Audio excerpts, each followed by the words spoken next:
My name is Kristina, and I'm 33 years old.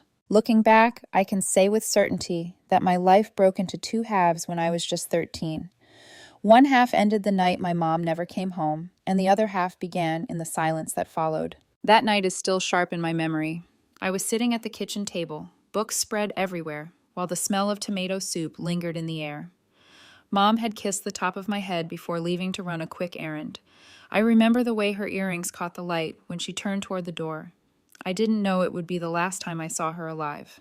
Hours later, instead of Mom's cheerful humming, two police officers stood in the doorway, hats in their hands, voices low and apologetic. "Car accident," one of them said. It was instantaneous. I don't remember crying right away.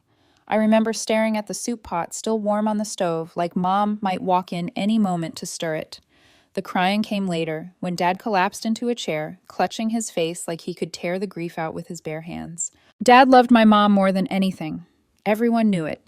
They'd been the kind of couple who still held hands in the grocery store, who danced in the living room when they thought no one was watching. So when she was ripped away, it was like half his soul was buried with her. In the weeks after, he became a ghost in his own house. He didn't eat unless I begged him.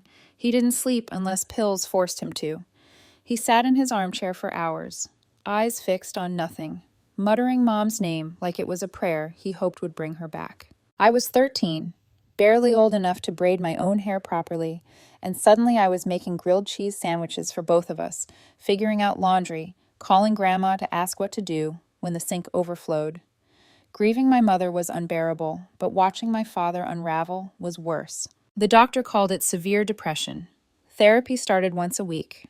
Every Tuesday at 3 p.m., Dad would drive to Dr. Peterson's office and sit there for an hour. I'd wait in the car sometimes, staring at the office window, hoping he'd come out looking lighter, healed. But after a year of Tuesdays, nothing had changed.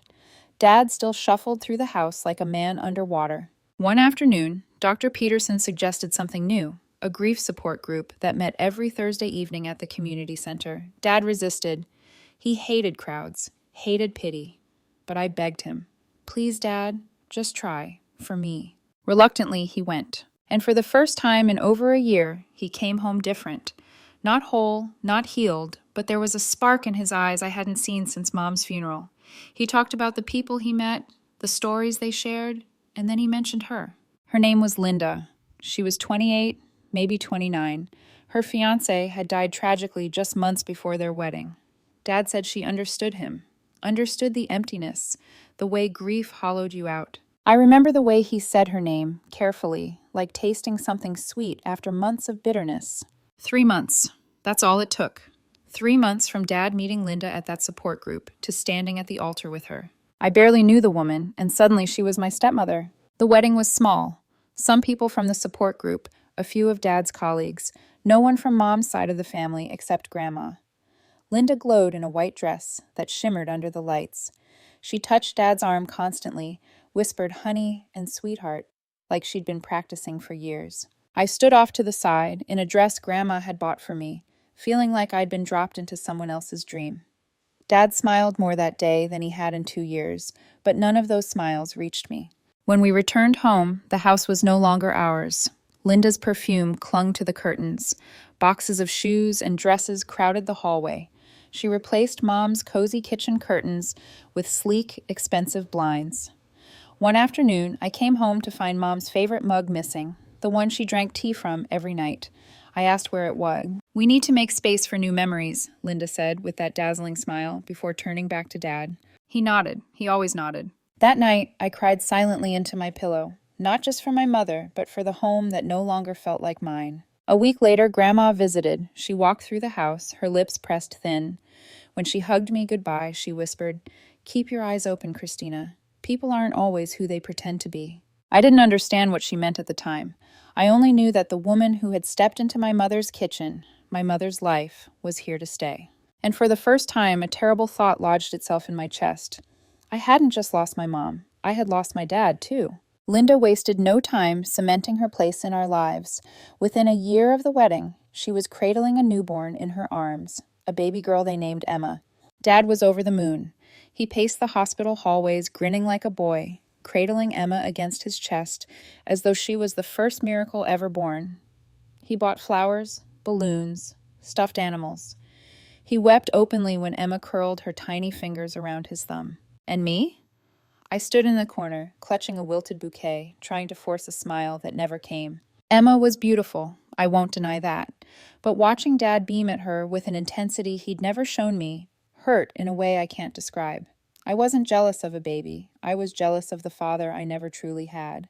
At home, the imbalance grew worse. Every squeak Emma made brought Linda running, and Dad wasn't far behind. The house filled with bottles, baby blankets, and endless chatter about feeding schedules. My name faded into the background, spoken only when they needed me to fetch diapers or babysit. Once, I came home from school excited about winning a poetry contest. I'd written about Mom, about her laugh, the way she braided my hair, the emptiness she left. I held the certificate in my hands, waiting for Dad to notice. But he was on the floor, cooing at Emma, letting her tug his nose. "That's my girl," he kept saying. The certificate crumpled in my backpack that night, unread, unacknowledged.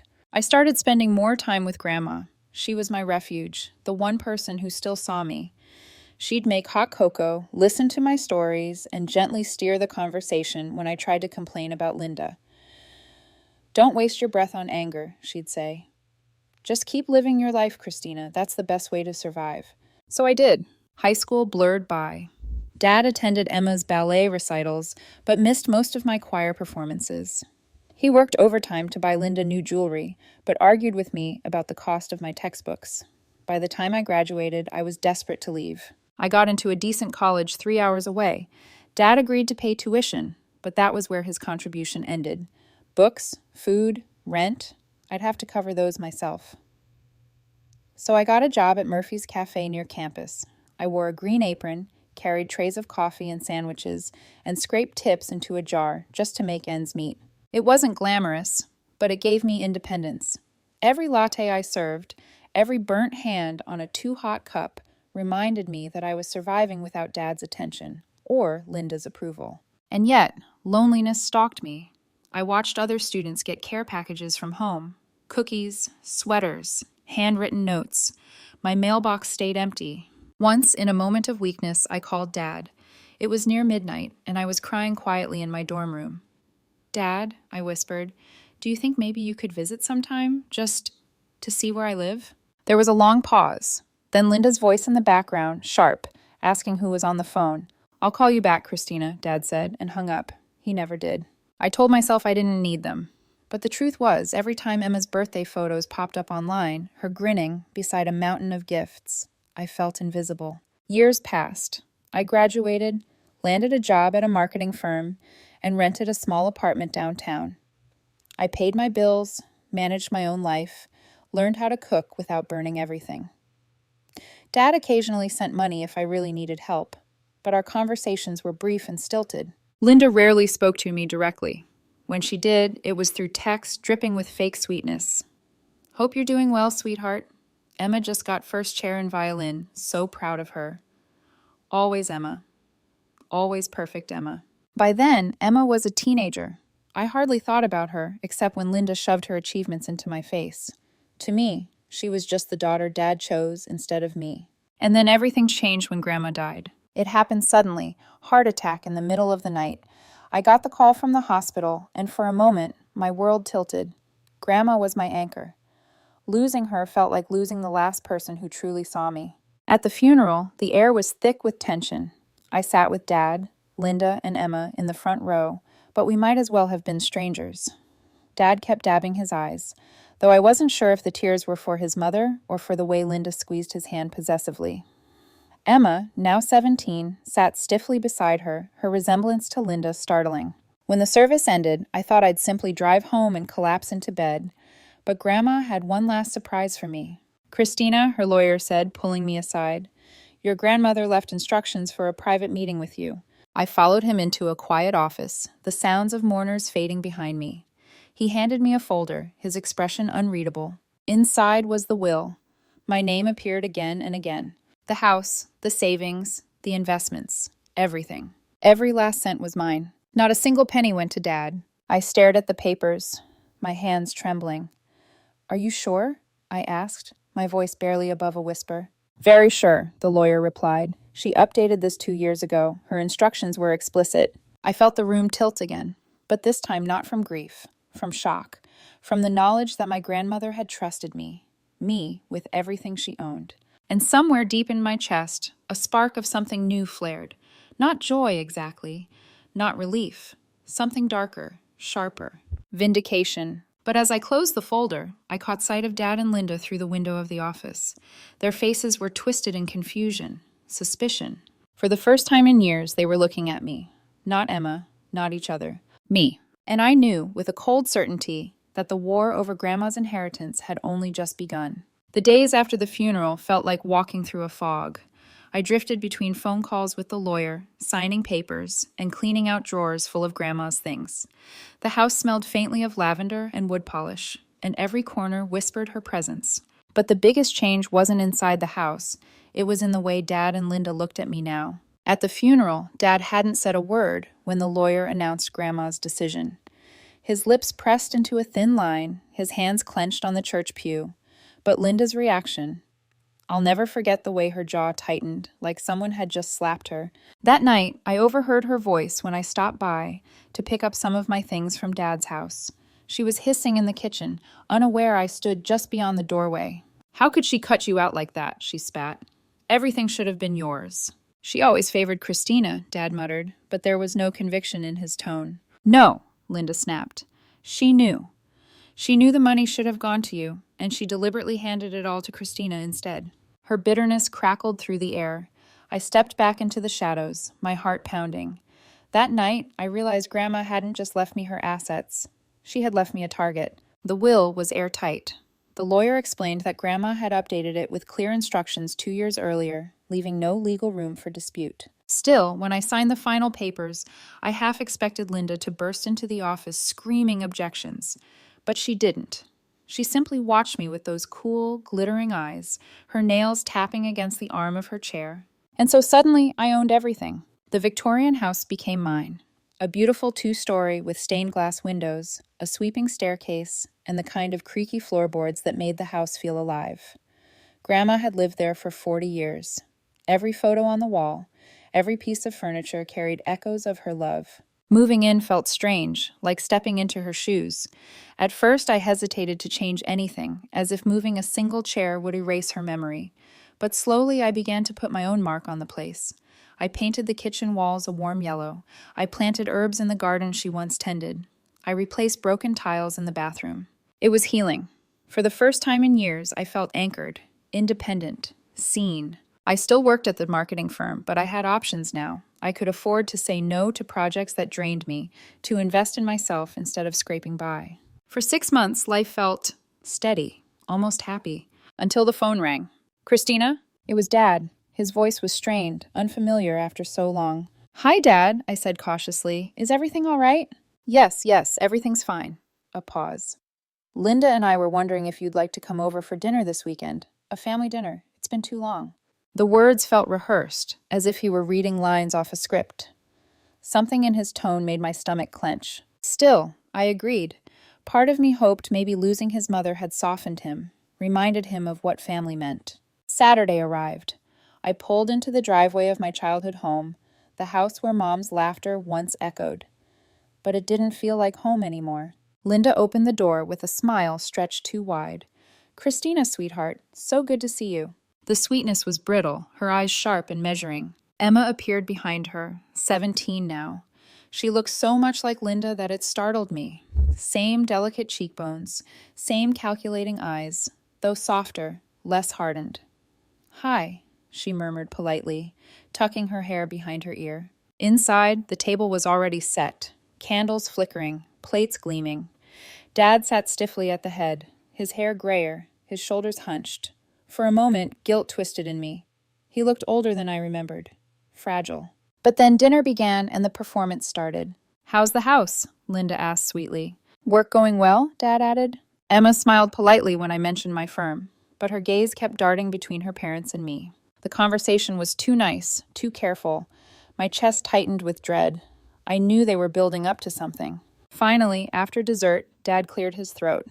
Kristina, we need to have a serious conversation. Here it comes. Linda leaned forward, her smile sharpening. We think you should pay for Emma's college tuition. For a moment, I thought I'd misheard. I'm sorry, what? Dad jumped in quickly. You received a large inheritance from your grandmother. It would be fair if you used some of it for your sister's education. Sister? The word lodged in my throat. Emma, silent at the far end of the table, looked down at her plate. How much are we talking about? I asked carefully. Princeton, Linda said smoothly.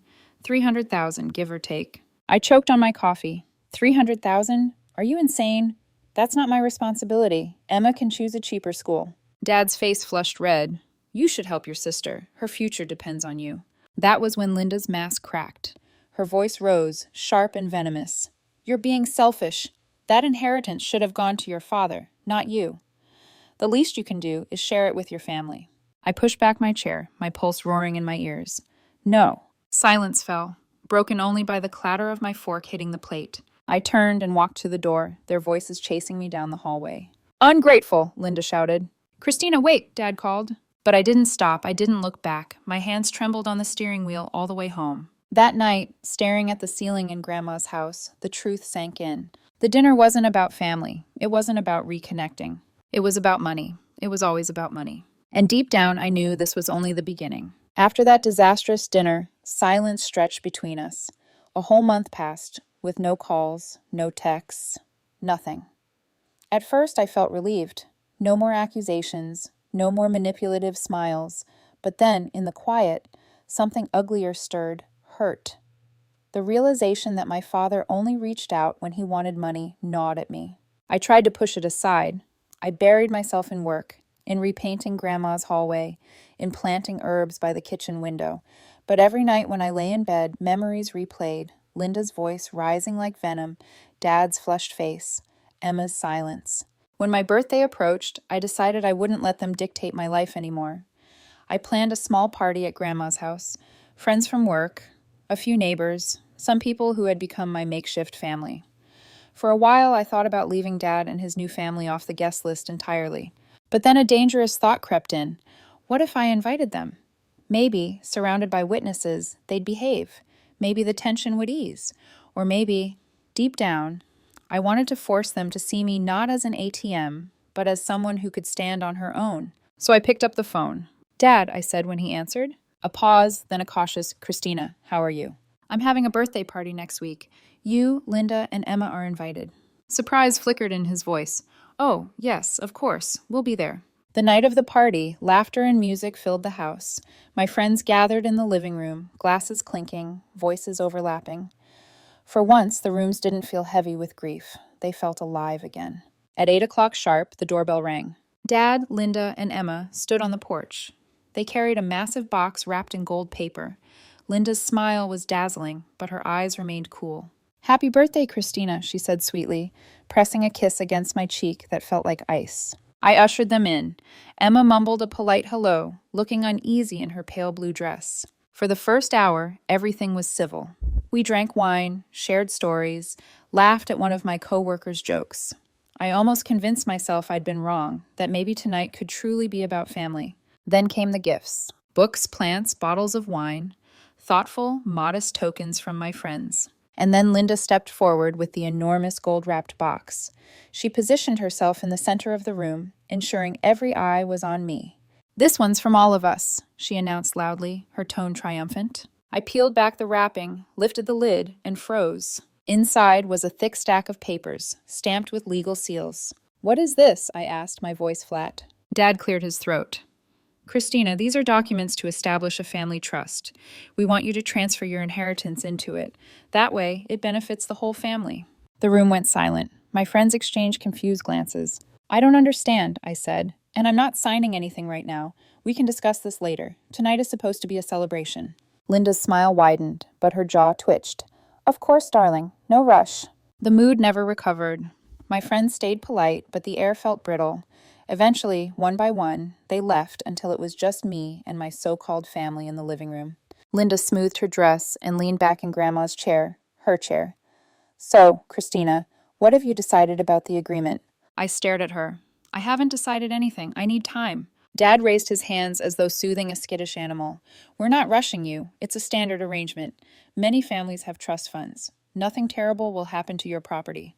But would I lose control of it? I pressed. It's just a transfer of authority, Dad said quickly. Linda would be the founder of the trust. She's better with finances.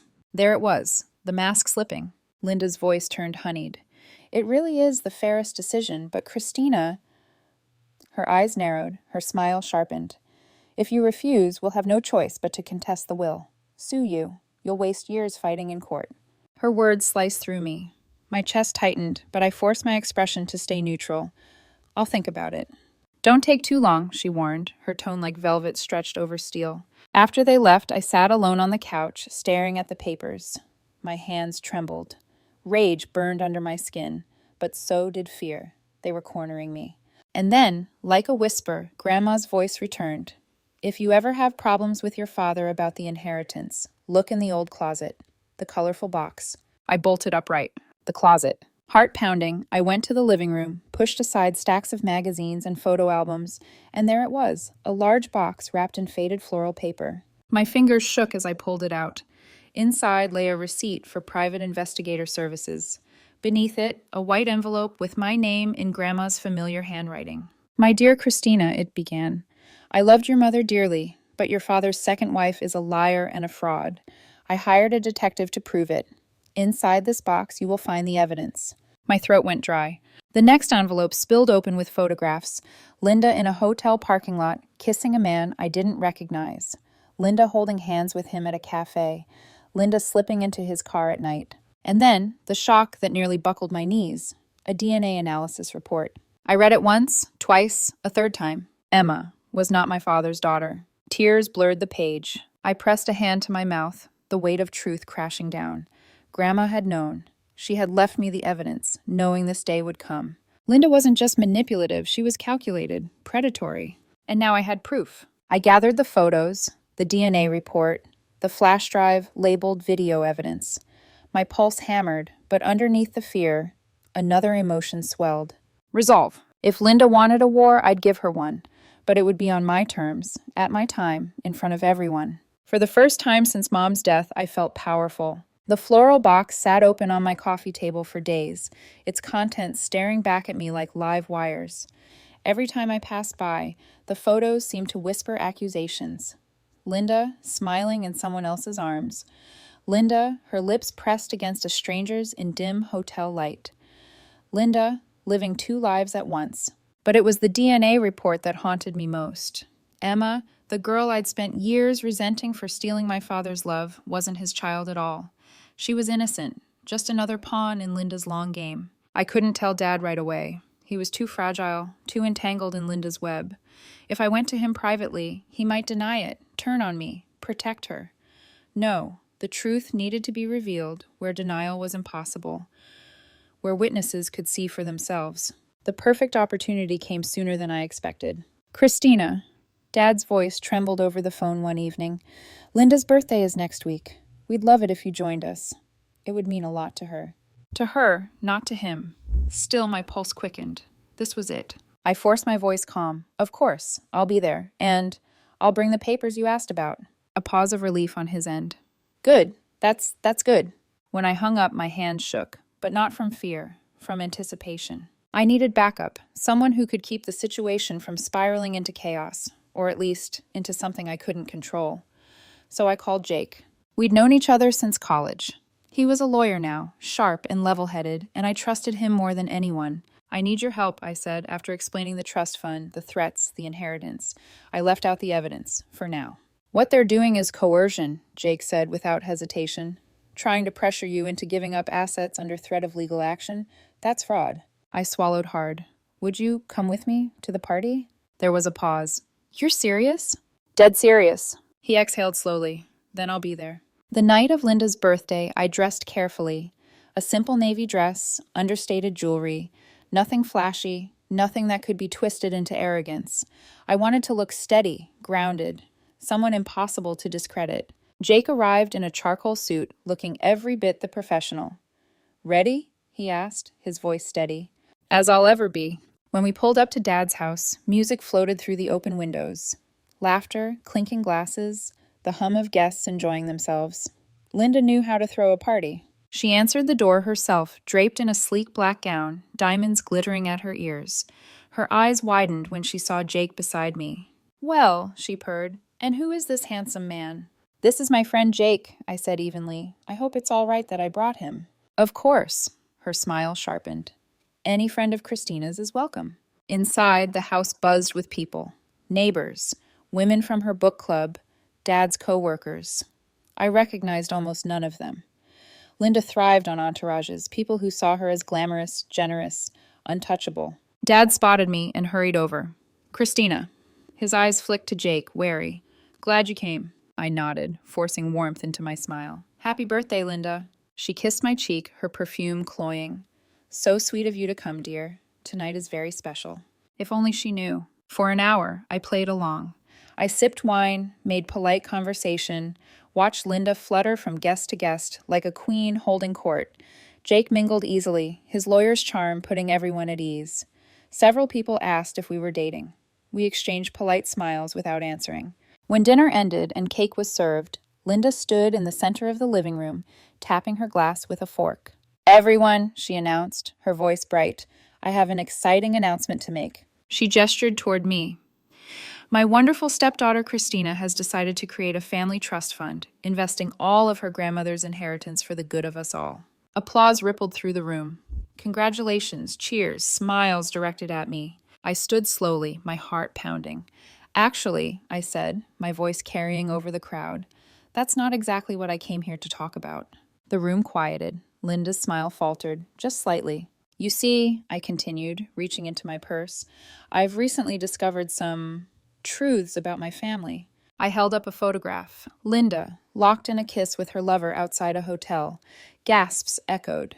"For instance," I said, "Linda has been having an affair for years." The color drained from her face. "What are you talking about?" she hissed.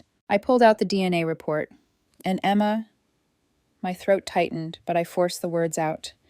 "She's not my father's biological daughter." Dad shot to his feet. "Kristina, what is this?" I met his eyes, my own burning. "It's the truth, and there's more. Linda never had a fiancé who died in a tragic accident. She targeted grief groups, looking for vulnerable men with money. She found you, Dad, and she's been draining you ever since." Silence fell heavy and absolute. Dozens of eyes bore into Linda. "This is slander!" she shrieked, her voice cracking. "She's lying!" Jake stepped forward then, calm and authoritative. "Excuse me, everyone. I should introduce myself. My name is Jake Morrison, and I'm an attorney." You could have heard a pin drop. What Kristina's stepmother and father have been attempting to do, coercing her into signing over assets through threats, is a crime. It's fraud. They could face prison time. Murmurs spread, shock, disbelief, disgust. Dad's face burned crimson. "You don't understand." "I understand perfectly," Jake interrupted, his tone icy. "Threatening to sue someone to extort money is illegal. You should both think very carefully about your next steps."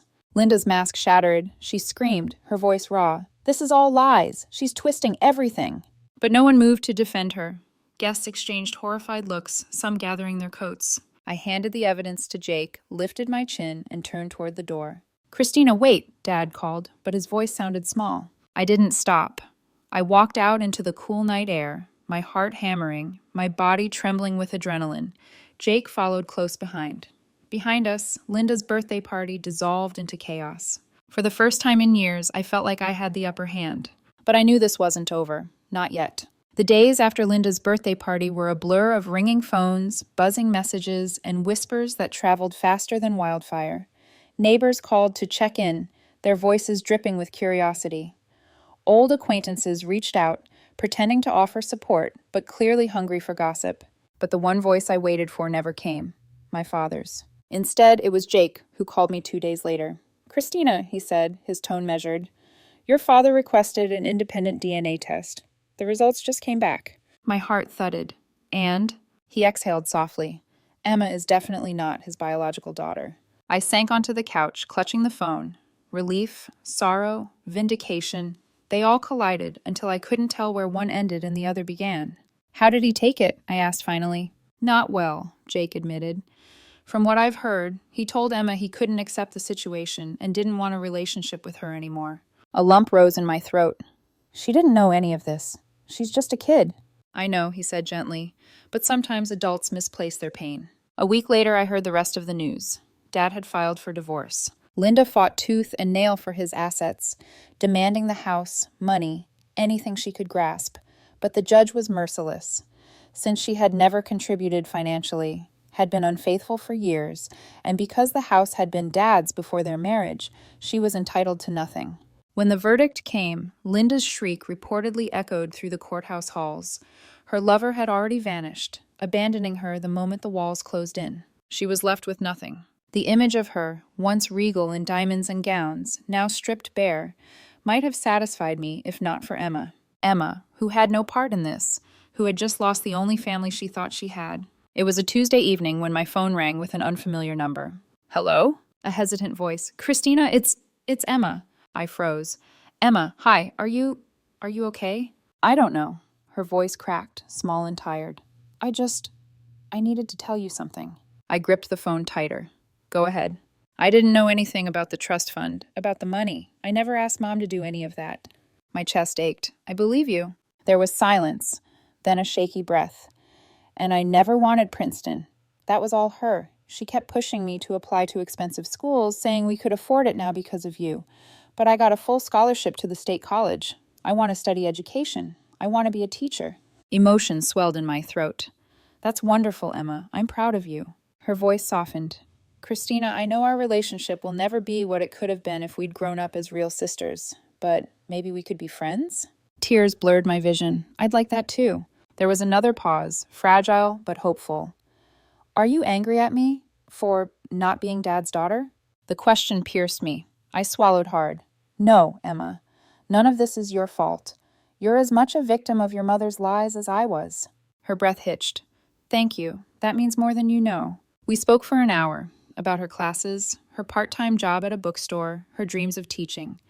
I told her about the renovations at Grandma's house, how I was turning the attic into an art studio. Before hanging up, she asked, Can I visit you sometime? Anytime you want, I said. When the line clicked dead, I sat in silence, tears spilling freely. For the first time, I realized Emma and I could build something new, not out of obligation, not out of blood, but out of choice. A month later, another call came. This time it was Dad. Kristina, his voice rasped. Can we meet, please? I hesitated, my hand trembling around the phone. Where? The cafe downtown, tomorrow. When I walked into the cafe, I almost didn't recognize him. He looked thinner, older, shadows pooling beneath his eyes. His hands trembled slightly as he lifted his coffee. Thank you for coming, he said quietly. I slid into the chair across from him, waiting. He took a deep breath. I need to say this. I failed you. When your mother died, I drowned in my grief. And when Linda came along, I was blind. I thought she was saving me, but really she was using me. I let her turn me against you. I let her erase you from my life. His voice broke. I chose her over you, and I was wrong. I stared at him, anger and sorrow warring inside me. You didn't just choose her. You tried to force me to give her my inheritance. You watched her treat me like a stranger in my own home, and you said nothing. He flinched. I know. I was weak. I let her convince me you were selfish, ungrateful. I see now how wrong I was. I see how much I hurt you. Silence stretched between us. I stirred my coffee, my chest tight. What do you want from me now? I asked finally. He swallowed. I want a chance to fix this, to rebuild our relationship. I know I don't deserve it, but I'm asking anyway, because you're my daughter, and I love you. I looked at him, the broken man, stripped of illusions. Despite everything, he was still my father. And despite everything, a part of me still loved him. It's going to take time, I said softly. His eyes filled with tears. I understand. Thank you, Kristina. That's more than I deserve. We began meeting once a week after that. At first, the conversations were awkward, strained, but slowly, walls began to crack. He told me about his regrets, about how lonely he'd been since the divorce, about how he still dreamed of Mom after all these years. I told him about my work, about fixing up the garden, about Emma's call. She's a good kid, he said one day, shame shadowing his face. I handled that terribly. I was so angry when I found out she wasn't mine, but it wasn't her fault. Then tell her that, I said firmly. She needs to hear it from you. He nodded, eyes downcast. 3 months later, Dad called Emma. He apologized, voice thick with guilt, admitting his anger was for Linda, not her. Emma forgave him. Slowly, they began to talk again. And so, from the wreckage Linda left behind, something fragile began to grow. But Linda herself, she vanished. Rumors swirled. Someone told Emma she'd moved to another state. Others whispered she was chasing her vanished lover. Wherever she went, she was gone from our lives. And for once, I didn't care. What mattered was this. Emma was visiting me every few weeks, helping in the garden. Dad and I were rebuilding, conversation by conversation. Sometimes in the evening, I'd sit on the porch with a cup of tea, listening to the cicadas hum. The garden smelled of lavender again, and I could almost feel Grandma's presence, watching, proud. She had saved us, even from beyond the grave. 6 months after that unforgettable birthday party, the night everything shattered and everything began, I stood in Grandma's garden, pruning lavender under the fading sun. The air was cool, the sky streaked with orange and violet. For the first time in years, the house didn't feel haunted. It felt alive again. Emma was beside me, kneeling in the soil, laughing as she tried to coax stubborn weeds out of the flower beds. "You're stronger than me," she muttered, tugging at a root until she toppled backward. I laughed, wiping sweat from my brow. "You'll get the hang of it." Grandma always said the weeds were stubborn because they thought they owned the place. Emma smiled, brushing dirt off her hands. "She sounds like she was incredible." "She was," I said softly. My chest tightened with warmth and sorrow.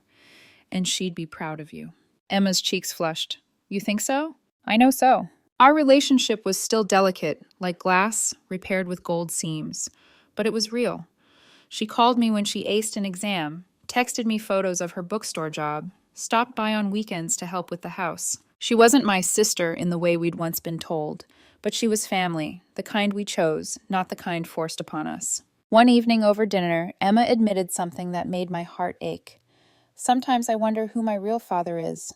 Mom never said. I don't even know if she knew." I set down my fork, studying her face. "Do you want to find out?"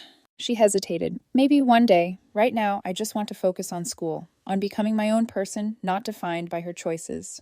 I reached across the table, squeezing her hand. "That's the bravest thing you can do." Her smile was fragile but determined. Dad, too, was trying in his own way. He and I met every week at the cafe downtown. At first, our conversations were stilted, weather, work, meaningless small talk, but over time, the walls crumbled. One afternoon, he stared into his coffee, voice low. "You know, Kristina, I still dream of your mother.